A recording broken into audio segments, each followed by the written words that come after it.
Welcome viewers. Tasty கடாய் சேனலுக்கு உங்களை அன்புடன் வரவேற்கிறேன்.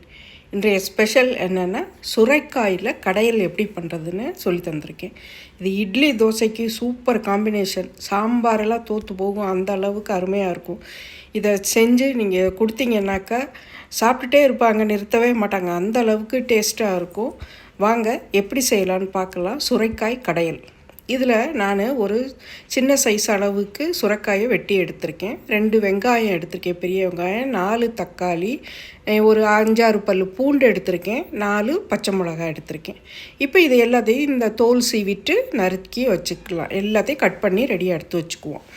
இப்போ என்னென்னாக்கா குக்கரில் நான் ஒரு 3 டேபிள் ஸ்பூன் அளவுக்கு எண்ணெய் விட்டுருக்கேன். அதில் ஒரு டீஸ்பூன் அளவுக்கு ஜீரகம் சேர்த்துருக்கேன். அதுக்கப்புறமா அந்த 2 வெங்காயத்தை நறுக்கி வச்சுருந்தேன், அதையும் சேர்த்துருக்கேன். வெங்காயமெல்லாம் சிவக்கெல்லாம் வதக்கெல்லாம் கூடாது, லைட்டாக டிரான்ஸ்பரண்ட் ஆகிற வரைக்கும் வதக்கினா போகும். இப்போ இந்த பூண்டையும் அதோடு சேர்த்துருக்கோம்.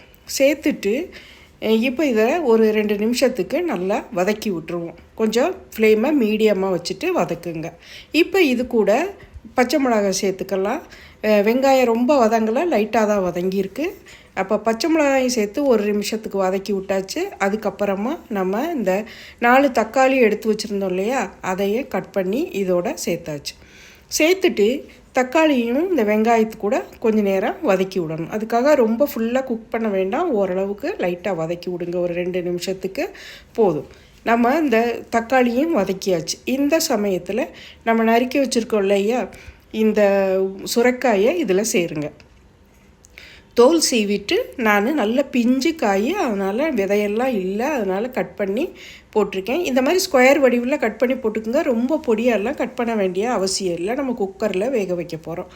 இப்போ இந்த சுரைக்காயும் நல்லா வதக்கி விட்டாச்சு ஒரு 2 நிமிஷத்துக்கு. இப்போ இதில் 1/2 டீஸ்பூன் மஞ்சள் தூள், இது 1 டீஸ்பூன் அளவுக்கு சாம்பார் தூள் சேர்த்துருக்கேன். சாம்பார் பொடி உங்கள்கிட்ட என்ன இருக்கோ அதை இது கூட சேர்த்துக்கலாம். சேர்த்துட்டு இதையும் இந்த காய்கறிகளோட நல்லா வதக்கலாம் வேண்டாம், ஓரளவுக்கு இதை நல்லா மிக்ஸ் பண்ணிவிட்டு இதில் 1 கப் அளவுக்கு நான் தண்ணி சேர்த்துருக்கேன்.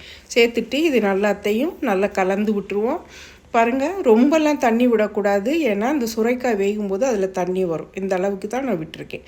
இப்போ இதில் 1 டீஸ்பூன் அளவுக்கு உப்பு சேர்த்துருக்கேன். சேர்த்துட்டு இதையும் நல்லா இந்த காய்கறிகளோட நல்லா கலந்து விட்டுருவோம். கலந்துட்டு இதை மூடி விசில் போட்டு நம்ம மீடியம் ஃப்ளேமில் வச்சுருங்க. மீடியம் ஃப்ளேமில் வச்சுட்டு இதை 2 விசில் விட்டால் போதும். இப்போ 1 வந்துருச்சு. இப்போ அடுத்து பாருங்கள், 2வது வந்துருச்சு. இப்போ நான் குக்கரை ஆஃப் பண்ணிவிட்டு இப்போ இந்த குக்கரை அப்படியே விட்டுட்டு நல்லா அதுவாக அந்த ஸ்டீமெல்லாம் அடங்கினதுக்கு வரைக்கும் விட்டுறணும். அதுக்கப்புறமா நம்ம இதை திறந்து பார்த்துக்கணும். இப்போ நான் திறந்து பார்த்துட்டேன், காயெல்லாம் நல்லா வெந்துருச்சு. இப்போ இதை என்ன செய்யணும்னா, வெறும் காயாக நம்ம தனியாக பிரித்து எடுக்கணும். ஏன்னா இதை தண்ணியோடு சேர்த்து செய்யும்போது மேஷ் பண்ணி விடணும், அதை மேஷ் பண்ண முடியாது. அதனால் நான் இதை தனியாக காய் மட்டும் தனியாக பிரித்து எடுத்திருக்கேன். இந்த தண்ணியை தனியாக வச்சுக்குவோம். இப்போ இந்த காய்கறிகளை நம்ம இந்த உருளைக்கிழங்கெல்லாம் மேஷ் பண்ணுவோம்ல, அந்த மாதிரி மேஷர் இருந்துச்சுன்னாக்கா, இது சூடோடு இருக்குது, நல்லா கொஞ்சம் பெரிய பாத்திரமாக எடுத்துகிட்டு நீங்கள் இதை நல்லா மேஷ் பண்ணி விட்டுருங்க. இந்த பாருங்க, இந்த அளவுக்கு மேஷ் பண்ண போதும். ரொம்ப நைஸாலாம் வர வேண்டாம், ஓரளவுக்கு இந்த மாதிரி குறைன்னு தான் இருக்கும். இந்த அளவுக்கு மேஷ் பண்ணி எடுத்துட்டு இப்போ நம்ம எடுத்து வச்சுருந்த இந்த தண்ணியவும் இது கூட ஆட் பண்ணிவிட்டு இது கூட கொஞ்சம் தண்ணி வேணுனாலும் நம்ம சேர்த்துக்கலாம். இப்போ இதை நல்லா கலந்து விட்டுருவோம். கலந்து விட்டதுக்கு அப்புறமா ஒரு தாளிப்பு கொடுக்கணும். இப்போ ஒரு பெரிய கடாயில் நான் ஒரு 3 டேபிள் ஸ்பூன் எண்ணெய் விட்டுருக்கேன். எண்ணெய் சூடானதும் 1 டீஸ்பூன் அளவுக்கு கடுகு சேர்த்துட்டு கடுகு நல்லா பொரியவும் நம்ம இதில் ஒரு 2-3 வரமிளகாயை கிள்ளி இந்த மாதிரி போட்டுக்கோங்க. போட்டுட்டு அதுக்கப்புறமா இதில் கொஞ்சம் கருவேப்பிலை சேர்த்துக்கலாம். கருவேப்பிலையும் பொரியும் போது நம்ம இதில் கொஞ்சமாக நான் கொத்தமல்லி சேர்த்துக்குங்க. இந்த கொத்தமல்லி சேர்த்து வதக்குனிங்கன்னா கொஞ்சம் வாசனையாக இருக்கும்.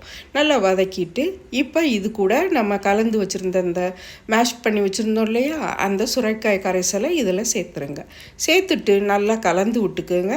இது ரொம்பவும் கெட்டியாக இருக்க வேண்டாம், ரொம்பவும் தண்ணியாக இருக்க வேண்டாம். இந்த மாதிரி மீடியம் அளவுக்கு நீங்கள் இந்த இதை கலந்து விட்டு வச்சுக்கோங்க. இப்போ நல்லா கலந்தாச்சு. இப்போ உப்பெல்லாம் தேவைப்பட்டுச்சுன்னா கூட நீங்கள் இப்போ சேர்த்துக்குங்க. இப்போ இதை மூடி ஒரு 2 நிமிஷத்துக்கு கொதிக்க விடுங்க. இந்த மாதிரி ஒரு கொதி நல்லா வந்தாலே போதும். இந்த அளவுக்கு கொதித்ததுக்கப்புறமா நம்ம இதை இப்போ ஸ்டவ்வை ஆஃப் பண்ணிடலாம். ஆஃப் பண்ணிவிட்டு இதை நல்லா கலந்து விட்டுட்டு நான் பொடியாக நறுக்குனா இந்த கொத்தமல்லி தலையெல்லாம் போட்டு நான் இப்போ ஆஃப் பண்ணிவிட்டேன் ஸ்டவ்வை. இப்போ இதை கலந்து விட்டுட்டு சூடோட இட்லியை வச்சு நீங்கள் பரிமாறி கொடுங்க. வேண்டானே சொல்ல மாட்டாங்க. நிறுத்தாத லெவலுக்கு சாப்பிட்டுட்டே இருப்பாங்க. அந்த அளவுக்கு சூப்பர் டேஸ்ட்டில் இருக்குங்க. இதே மாதிரி சிம்பிளாக இருக்குது, ஆனால் ரொம்ப டேஸ்ட்டாக இருக்கும். நீங்கள் செஞ்சு பாருங்கள். செஞ்சு பார்த்துட்டு எப்படி இருந்ததுன்னு மறக்காமல் எனக்கு கமெண்ட் பண்ணுங்கள், லைக் பண்ணுங்கள், ஷேர் பண்ணுங்கள். உங்கள் கமெண்ட்டை வச்சு தான் நான் அடுத்தடுத்து ரெசிபிகள் போடும்போது எனக்கு என்கரேஜ்மெண்ட்டாக இருக்கும். அடுத்த ஒரு புது ரெசிபியில் உங்களை சந்திக்கிறேன். நன்றி.